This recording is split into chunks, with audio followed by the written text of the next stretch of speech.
Hey guys, it's Max Convexity here. Thanks for joining the Max and Jax show, live with Max and Jax, late night with Max and Jax, whatever I'm calling it nowadays. Jax actually isn't here, so this is just late night with Max. He's hanging out with my buddy in the other room. My buddy's playing Xbox in the other room, and Jax is in there with him. So anyway, no Jax today. That means you won't hear somebody gnawing on a bully stick in the background. So that's the upshot of it. All right. Let's see. I just had a few things tonight that I wanted to react to. The first thing is I got a text today from a friend of mine, a dear friend that I've known since I was 16, and they asked for some financial advice. I'm going to change the person's name, so just for privacy purposes. But let's call my friend Mark. Like I said, Mark's a dear friend, a really good person. A few months ago, Mark and I were talking about investments, and I told them about QQQY. And I said how much I like it. And also I told them about JEPY and IWMY. And Mark went out and bought some. And I don't know how many shares Mark bought. It's really none of my business. Mark and I are friends, but we don't share everything. But they bought some, and I think they've been pretty happy with it. And then I believe they even bought some JEPY the next month. And I don't know if they're reinvesting the dividends or not. I asked Mark, but I haven't got an answer back. But that doesn't really matter. But they were wondering, I got a text, and he said, how have you been? I'm thinking about getting some more QQQY. Are you still really liking it? And then they mentioned that their financial planner said that they needed to move some assets around, so they were going to maybe buy some more QQQY. So I was going to write a text back, but it's kind of an involved answer. And like I say, talking about finances is kind of personal. So I'm going to answer this just in the general sense, so Mark doesn't have to divulge his finances. But let's make a decision tree. So let's see. The first question I'd ask Mark. These funds like JEPY and QQQY, they make a really high yield, and that's great. But because of that, they have some peculiarities with them and some risk. So we don't want to make them more than 10 or 20% of the portfolio. So the first thing I would say is the QQQY and the JEPY that you have now, is that comprise more than 20% of your retirement? I'm pretty sure it doesn't, but I don't know. If for some reason it does, then I would say no. Let's not buy any more. Let's talk to our financial planner and go and see what they say. Because these are great, but we don't want to get overloaded on them. We don't want to get overloaded on anything, really. Diversity is a good thing. So then. But if the answer is no, and I suspect it might be, I think they bought a couple hundred shares or something. So that's fine. But like I say, I don't know how big their retirement package is, and I don't know what Mark's house is worth, and I just don't know. So anyway, but if it's a small amount in relation, if it's less than 10 or 20% of the total assets, that's great. Yes, I would recommend buying some more, but I wouldn't necessarily recommend QQQY because they already have QQQY, and I believe Mark already has JEPY. So those have the sector of the economy covered. That's the big multinational companies like Apple and like Procter and Gamble, and it covers those types of stocks. Big stocks. And that's fine. That's an important part of the economy, but it's not the only part of the economy. So I would say, and I also told Mark about IWMY, but I don't think they bought any. But I would say if they already have JEPY and QQQY, or even if they already just have one of those, next I would do IWMY. IWMY is comprised of Russell 2000 stocks, which are mid-cap stocks. So that gets companies that are big companies like Dollar General and they're big companies, but not just gigantic multinationals. So it covers a different sector of the economy. So it gives you diversity. And IWMY paid a high dividend last month. It's been doing pretty well. So that's what I would tell Mark. Let's get some IWMY. And I think I've mentioned IWMY a couple months to Mark also. And I don't know that maybe he didn't buy some of that also. So my next thing I would say is if you already have QQQY, JEPY, and IWMY, let's get another fund like it. There's other ones that are really good too. The first one that comes to mind is JEPQ. That's the JP Morgan fund. And that's a great fund. I really like that fund. That fund is up 36% year to date. It was the best performing fund in this class of covered call funds, income funds. It's the best performing one that I could find this past year. So, Mark, buy you some IWMY or buy you some JEPQ. All right, so that covers Mark. Let's go and talk about a few other things. Let's see what else came up. I tried to leave tabs open to remind myself. Okay. All right, so the next thing I want to talk about was a discussion that I got in on the middle of in Discord. And I was going to type a reply, but I thought this would be a great topic for the late night show. And these are some really nice guys in Discord that I really enjoy listening to. And they're going back and forth. And they're talking about the pros and cons of these high yield funds. And one of them is running some back tests and making some good points. But I just wanted to point out one thing. So here's some of their back tests. And they're showing, different, what they should have done and if they would have done this or would have done that. Well, one point they were making is they were talking about IWMY. And they ran a back test of IWMY. Well, I'll just say this one, okay? They're talking about TSLY in this case, and they're running a back test comparing it to Tesla. And I get why they're doing that, and that's fine. And then later on, they're running a back test on IWMY and comparing it to the Russell 2000. And what I would say, though, is that's not the right back test to run. I get why they're doing that. They're seeing how far these funds lag behind the underlying. But I think that anytime you compare any high yield fund to its underlying, it's always going to be behind on a total return basis.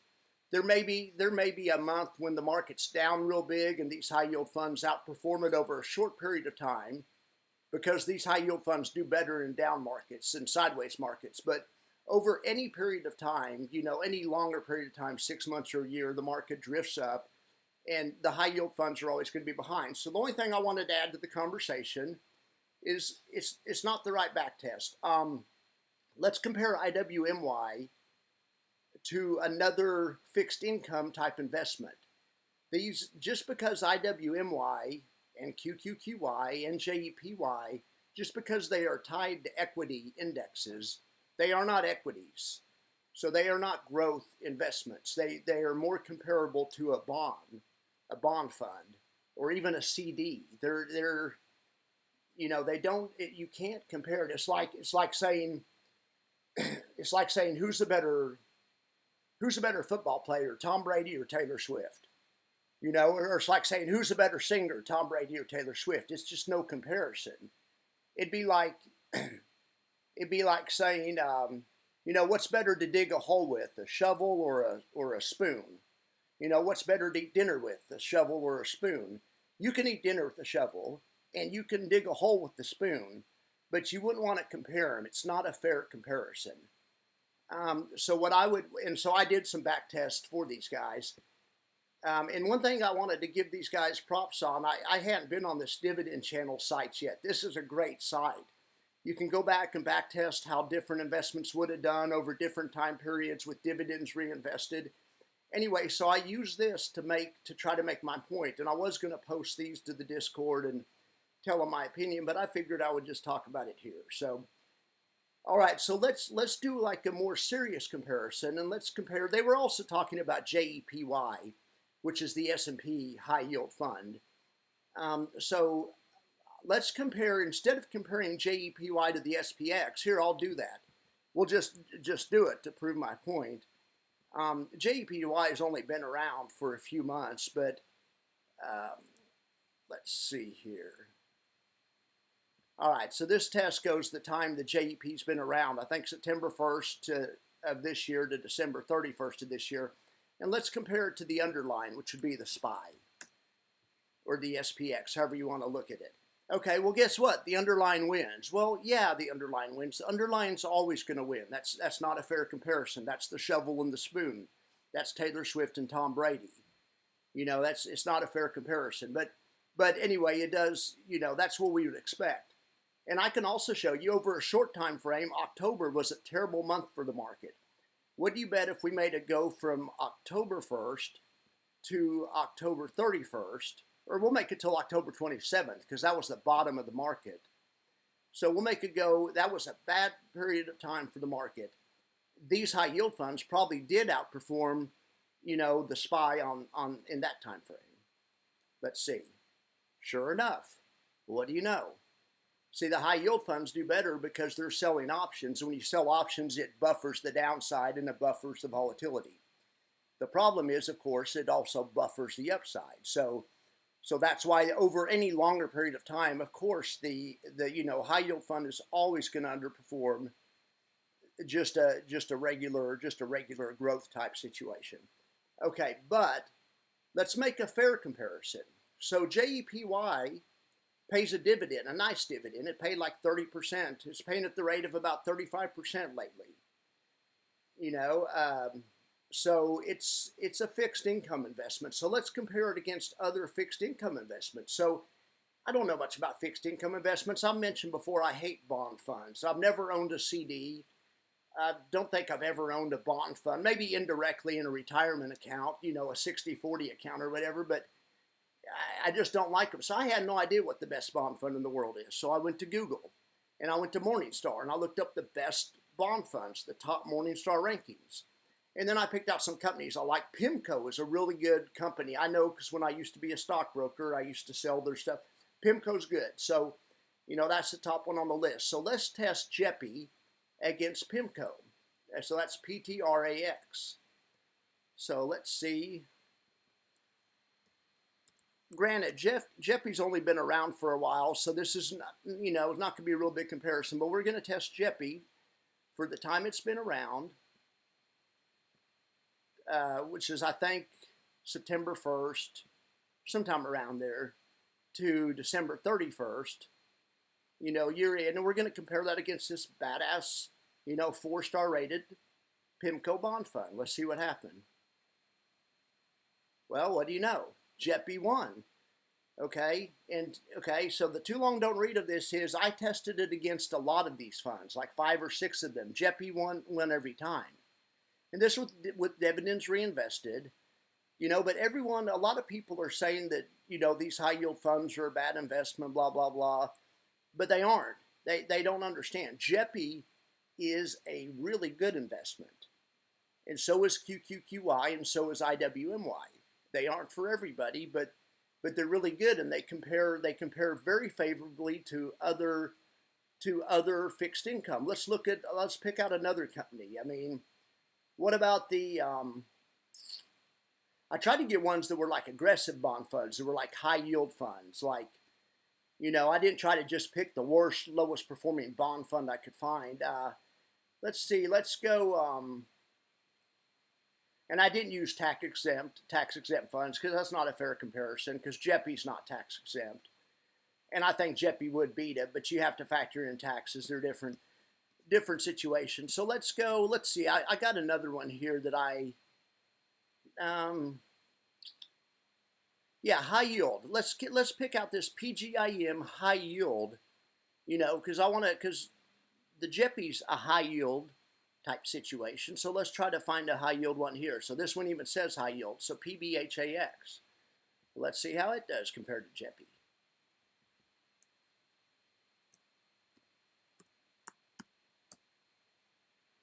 Oh, what do you know? JP beats it. Pretty good. All right, well, let's go with another company. I mean, I couldn't find one that beat it. I tried 5 or 6 of these, but I'm trying to find some different ones now. But Schwab. I mean, tips are tax. Well, I don't know if it tips is a fair comparison. Tips, I think, are tax. Not tax. Interest rate. Their tips somehow. I'm having a hard time describing what the tips fund does. Well, let's see how it performs. SCHP.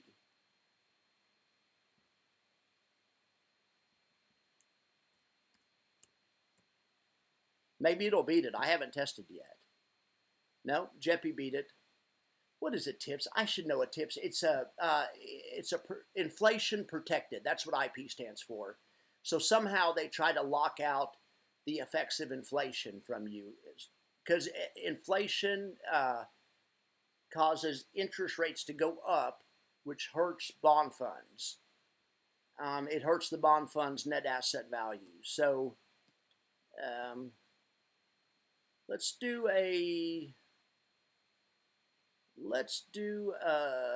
there's a BlackRock on here. I mean, isn't there a okay, JP Morgan, one of the greatest companies in the world, one of the best, financial companies in the world. Very well respected, old school, conservative, great company. If you can afford it. They won't talk to you unless you have a lot of money, generally, or you won't get very good service. But they do have nice funds and stuff, and I guess anyone can buy their ETF. But let's try this JP Morgan Limited Duration, JPLD. Let's see how it does.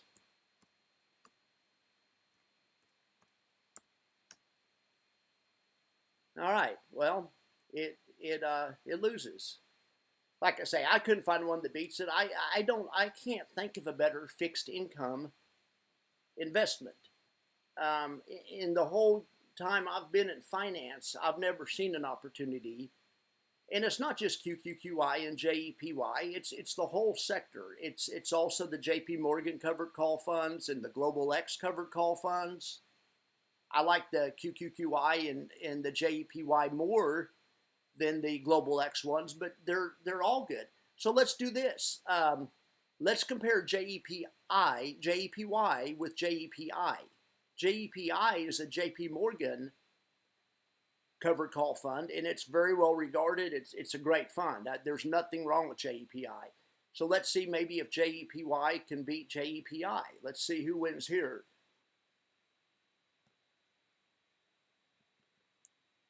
All right, JEPI.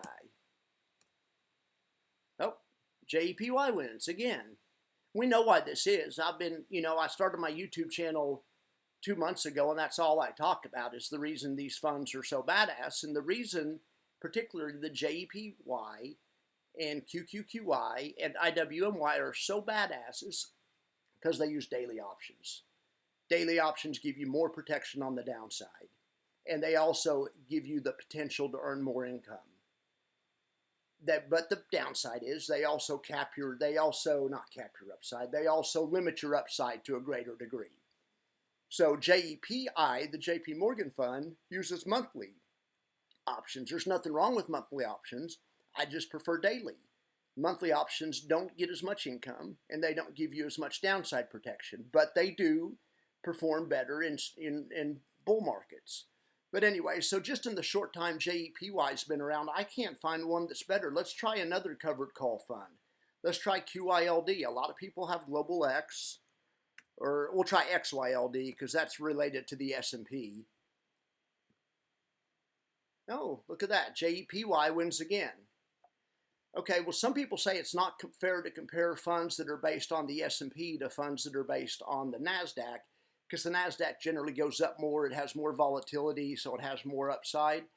So let's just stay with JEPY. That's what I'm going to stick with. Dance with who brung you. But let's compare it to a really good NASDAQ fund like JEPQ. And that's the fund that was the best performing covered call fund last year. It was up 36%, and it is totally badass. I wouldn't be surprised if JEPQ beats JEPY. Actually, I would because I've already run the test. But I wouldn't have, before I ran the test, I wouldn't have been surprised. JEPQ is a badass fund. There's nothing wrong with it. That's what I would tell Mark to get if they already have enough. And I've already mentioned that. If they already have enough of the QQQY and JEPY and IWMY, they need to get some of this JEPQ. Great fund. Doesn't pay as high of a dividend, only pays 12%. But, you know, it has some great things. Okay, back to Mark's situation. One other thing, and this doesn't just go for Mark. Mark's probably turned off the podcast long ago, but it doesn't just go for Mark, but it goes for anyone that's investing in these type of funds. Do you have more than 10 or 20% of your retirement in here? If the answer is no, then keep going. Okay. The second thing you should ask yourself is, do you need income? You know, these funds generate an income for you, but they generate it at a cost.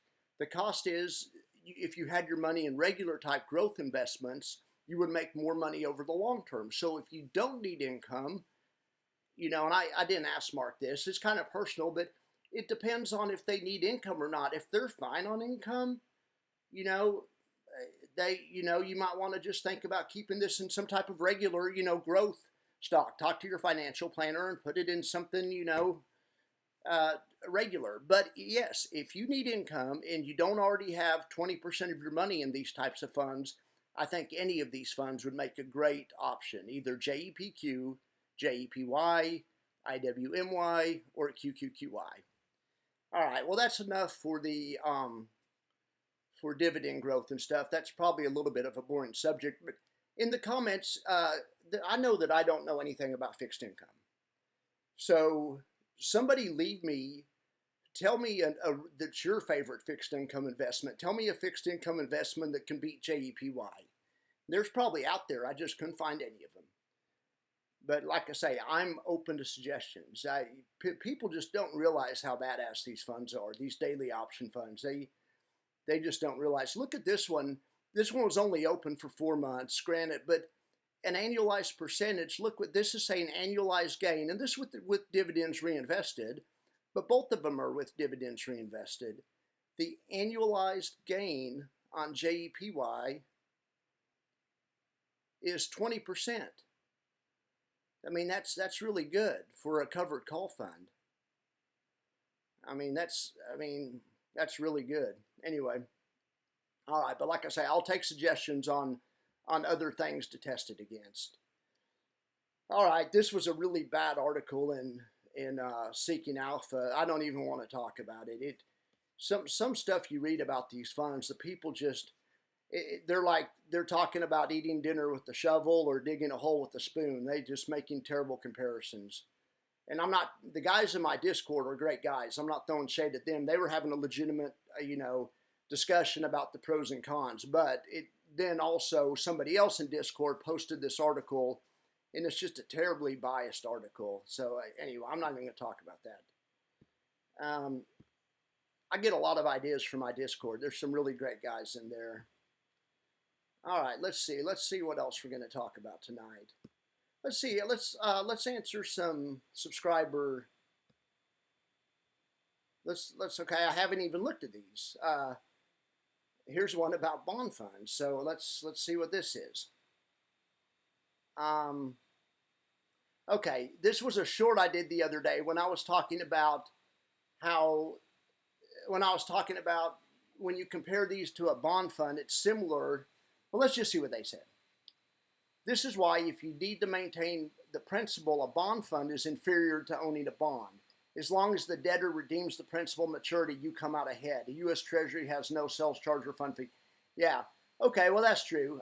Maybe I made a bad comparison there. So I was just comparing the QQQY to bond funds, and anyway, they're saying that maybe that I should have compared it to just an individual bond, and they maybe make a good point. All right. Let's see, but I had some down here.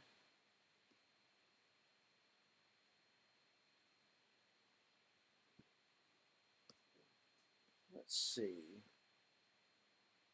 I had some comments I did want to elaborate on.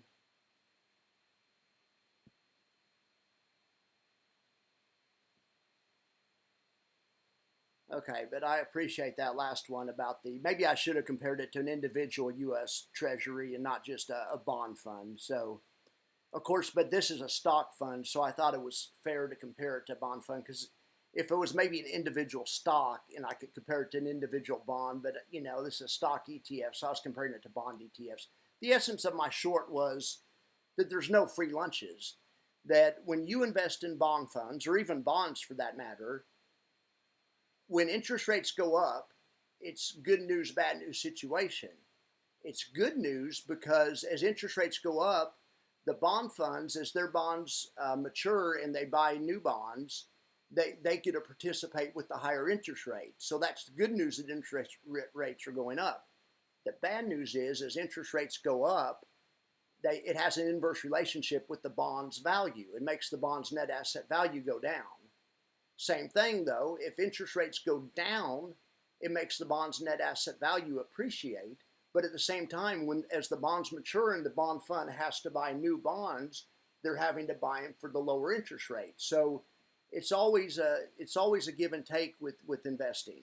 And I was just making the comparison that a bond fund that is similar to the QQQYs in that you could compare the interest rates to volatility.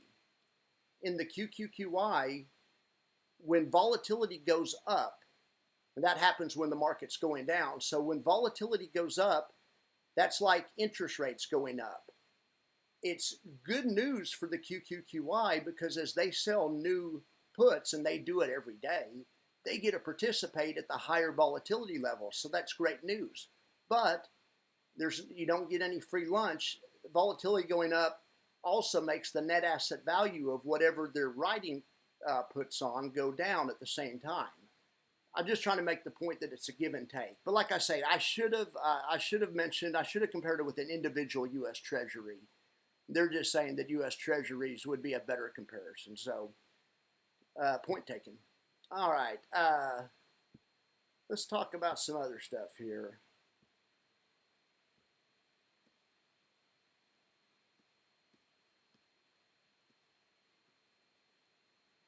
Okay, well,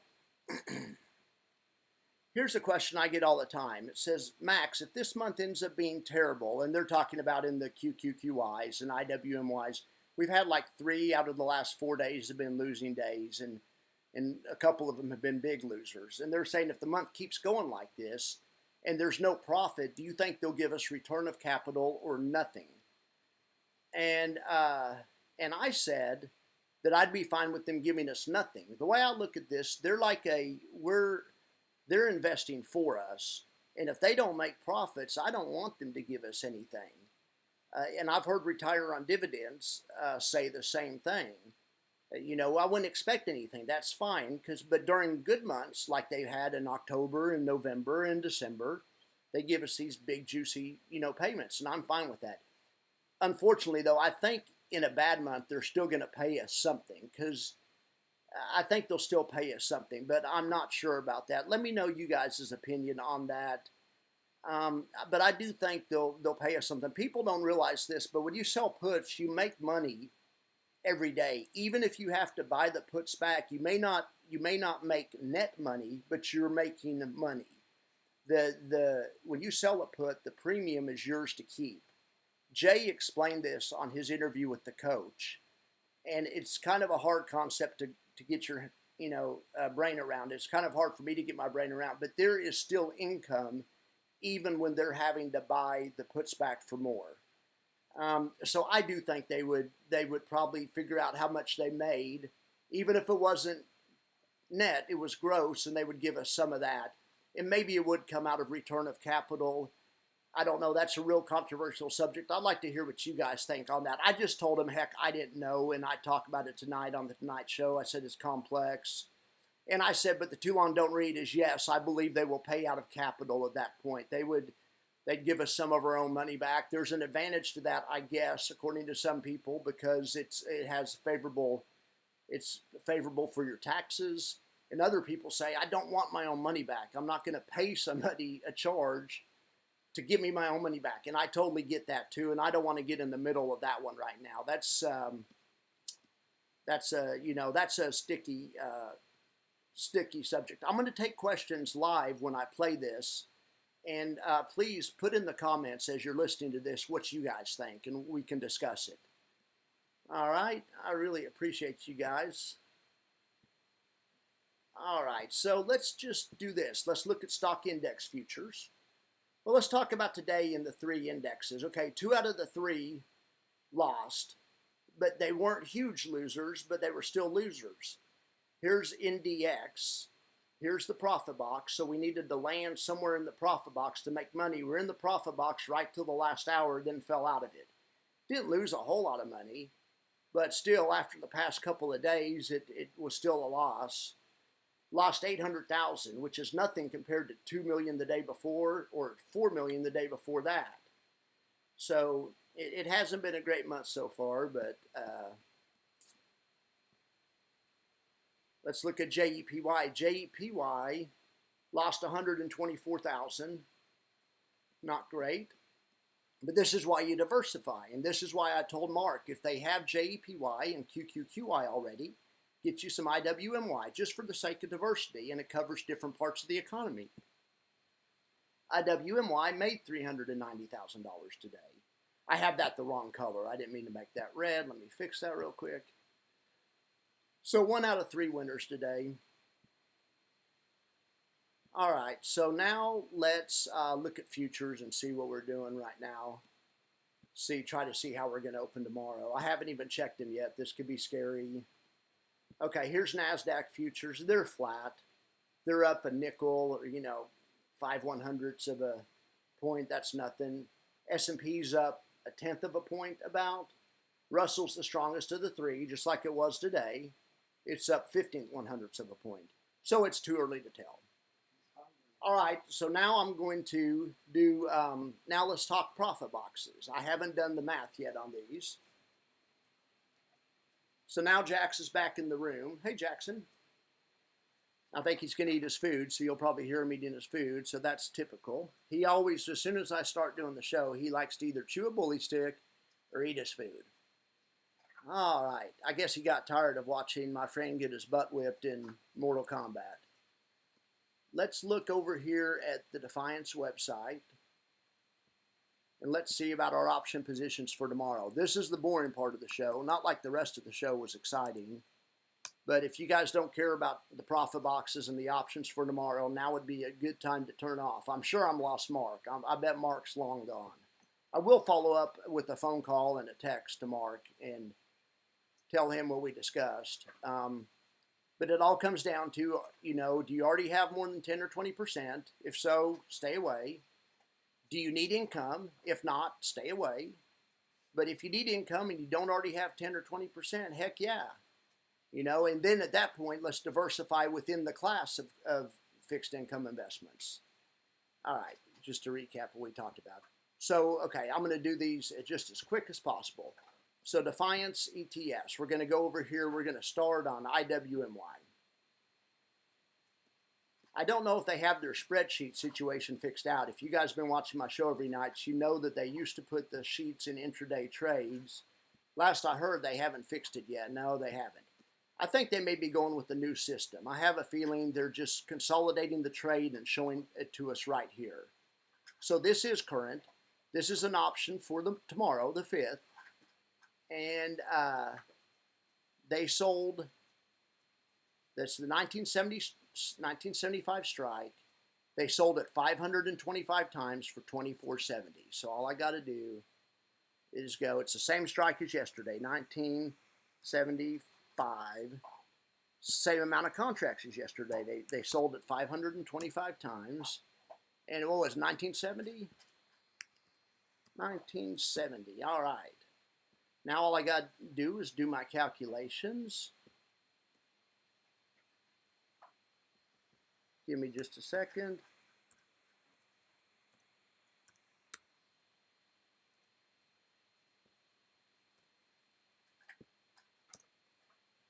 All right, and then I have to look really quick before I can do the calculations. Let's look and see if their fund size is growing. So they have 5.35 million shares and 102.84 on net assets. So let me update those numbers. So actually 102.84. Their fund size has shrunk a little bit due to the loss yesterday, I'm sure.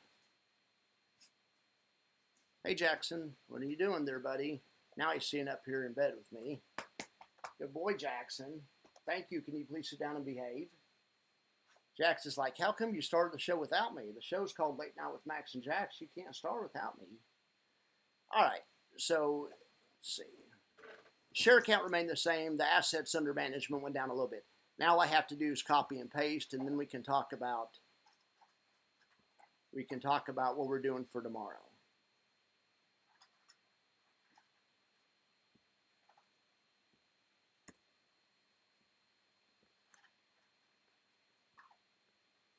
Yeah, Jax must have been hungry. Okay, so here to recap, we sold 525 options for $19.70. That means we received $1 million to sell those options. So if those options expire worthless, which is what we're hoping for, that means we'll make $1 million tomorrow. Now let's look at the profit box real quick.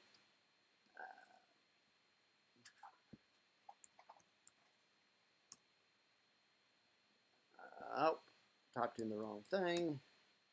Okay, so on to the profit boxes.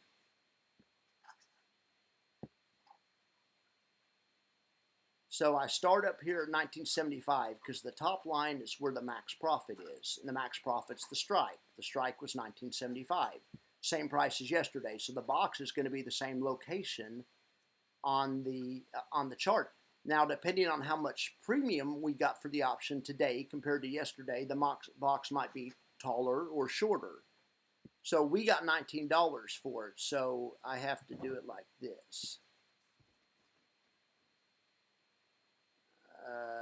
1975, 65, 55. So it'd be right there. All right, I need to make the box two different colors, so I will do that right now. Yellow color is extrinsic premium, and the green color is intrinsic premium. Gosh darn it, that box is crooked. I hate when I make them crooked. Oh, I figured out a new trick on how not to make them crooked. I'll do it on the next one. You have to hold down shift as you drop. Okay, so that's where we're shooting for tomorrow. So unfortunately, it doesn't look like we got as much premium as we received yesterday. So we want the boxes to be taller. A tall box means we sold the option for more. Let's see if that makes sense. No, that doesn't make sense. So that tells me that I misdrew the box yesterday or today. So we received, no, that's right. We received $24 yesterday and $19 today. Yeah, that totally makes sense. Look at that. Yeah, that's $24 worth of premium. That's why that box is taller. That means you had a bigger, or the fund managers had a bigger area to aim for yesterday.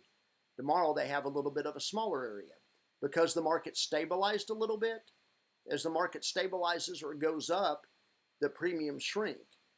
And so the boxes will shrink too. As the market, goes down, like after this huge drop on this day, and after this 2-day drop, that's why yesterday's premium was so much. All right, so now let's go to JEPY.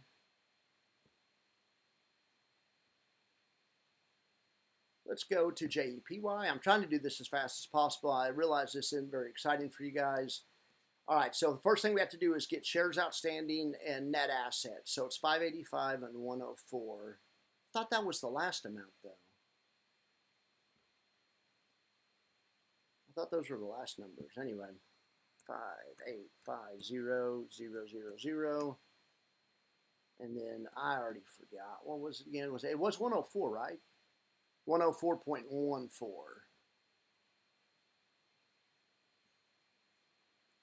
All right.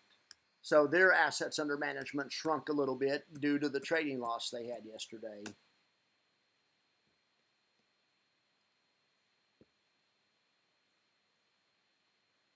Yeah, unfortunately. Yeah, you can see they lost $124,000 yesterday. Shares didn't change, and what did their? It lost it went down a little bit more than that, but all right, I don't know. I'll have to look into that. The fund size factors in other things too. They also own treasuries, and they, who knows it, they also take an expense out every month.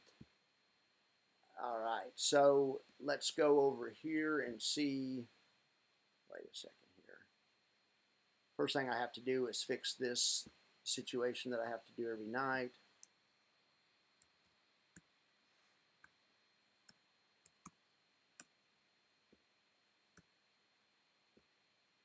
Okay, so now I'm ready.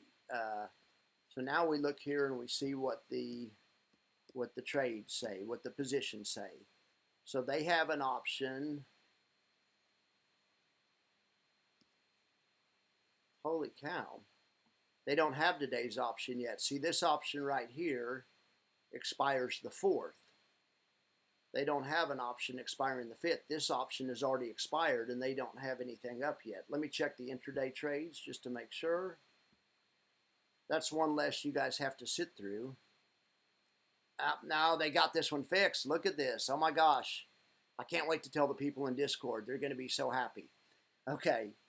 So they did 2 lots. They did 2 different options, but at the same strike price. They sold the 4,700. It's a little extra work for me, but I'm happy to do it. All right, I'm just going to cut and paste this right here. Okay, so they did 171 contracts, and they sold them for $19.20. I'm just figuring out the average right now real quick. And then they did 52 contracts, and they got $19 for those. I should just use 1910, and it'd be pretty darn close, or maybe it'd be more like 1912. I don't know. I say it's 1912, but let's actually do the math and see what it actually is. My guess is 1912. I'm a pretty good estimator.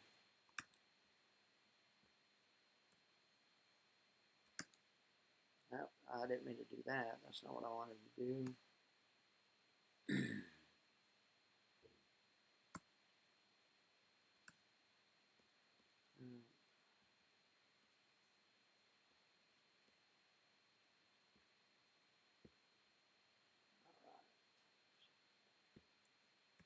Let's add up the total number of contracts, and now we've got to divide the total number of contracts by the price they got. All right, I said 1912. It was actually 1915. I was off by 3 cents, 3.3 cents actually. So they did 223 contracts, average price of 1950. Okay, well that's why I shouldn't estimate. It's more accurate if I just do the math the old-fashioned way. 221, which is how many contracts they sold yesterday. They sold these at the 4,700 level. Yesterday they wrote the 4,710 puts. Yesterday they got 1570. Today they got 19. Okay, nice. They got more premium today than yesterday. So now all I have to do is copy all this down.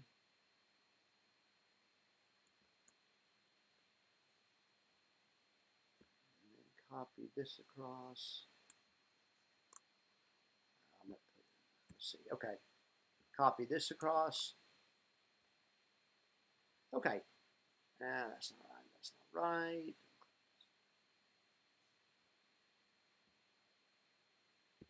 It's not 4,700 points in the money. What the heck is going on here?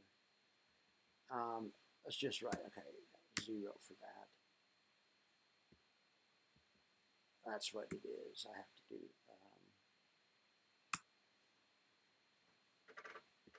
All right. These guys, what they did, they sold 221 contracts for $19.15. That means they're trying to make $423,000, which is a pretty big improvement over what they tried to make today.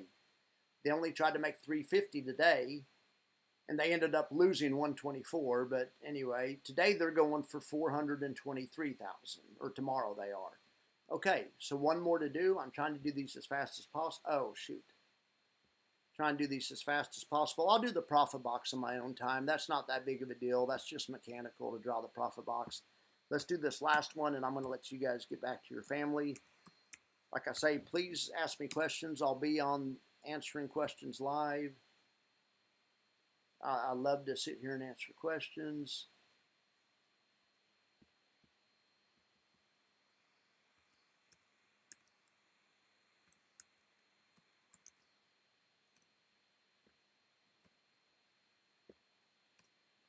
All right, so first thing we have to do is go look at the shares and the fund size. Jackson, what do you want? I'll be done in a minute.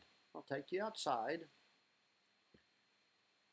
All right, QQQY. So this is the big daddy, 15.6 million shares and nearly $250 million, or more than $250 million under management. 15.6 and 268.85. All right, 15.6, same amount of shares as yesterday. 15.6.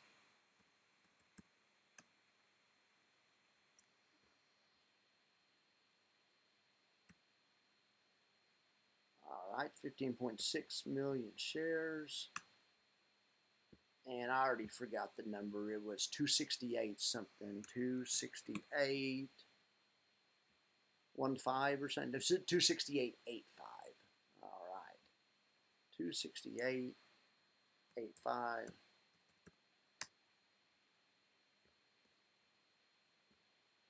Okay.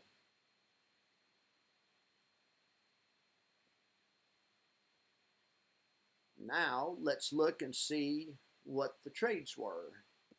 I wonder if they're going to have theirs updated here on the front page or in the intraday trades. Looks like they have intraday trades fixed. Boy, the people on my Discord are going to be beyond elated. Here we go. Intraday trades are fixed. Okay. So they did two different transactions. They got $80 for some of them and $83 and change for some others. So we're going to have to do the math really quick.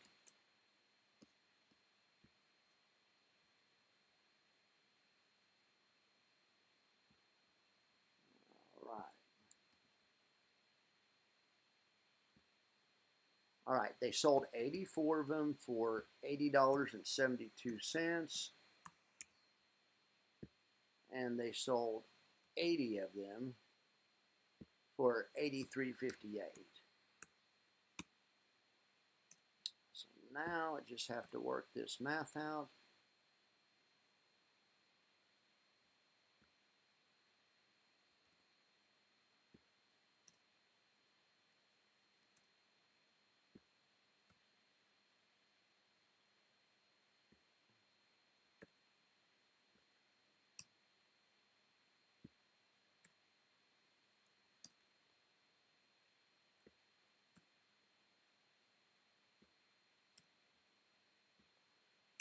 There's my answer. They did 164 contracts total, average price 82.12. I should have guessed again and seen if I was close. Anyway, 164, 82.12.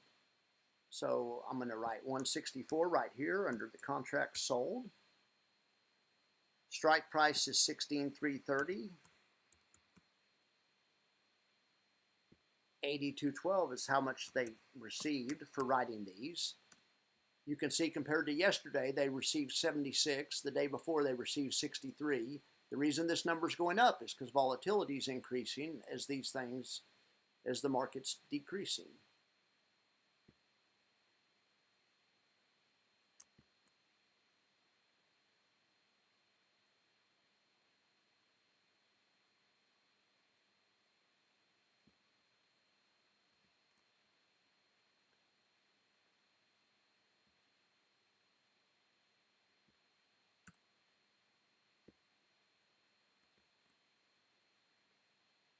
All right. So these guys, to recap, they sold 164, 16,330 strikes. 16,330 is max profit. Break even is 16,330 less $82.12, which is this number, 16,247.88. So those are the lines I'll use to draw the profit box after I get off the air with you guys. They're going for a total of $1.3 million, which will be the biggest total they've tried to capture this year, or this month, I should say.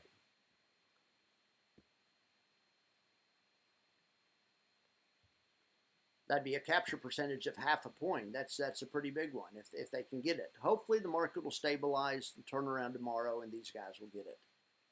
All right, guys, thanks so much for listening. Remember, this is not financial advice. Just like I told Mark, they need to talk to their own financial planner to confirm all the stuff that I say or that you hear on the internet or from a friend or whatever. Like I always say, the internet is a great place to do research and to get ideas. But when it actually comes to retirement, you don't want to mess around. You can go check whatever ideas you got off the internet with a actual financial planner. Not like the financial planner maybe knows more. They may or they may not. What they do know is they know your situation. They see the whole picture. I don't know Mark's whole picture. The financial planner is somebody that's trusted and a neutral advisor. So go check the stuff I said with the financial planner, and that doesn't just go for Mark, it goes for everybody. All right, guys, thank you very much. Leave me some questions, and I sure appreciate you guys listening this long, those of you who made it. I'm going to take Jax for a walk, and I'm going to upload this video. You guys have a wonderful evening, and I'll be back in the morning. Thank you very much.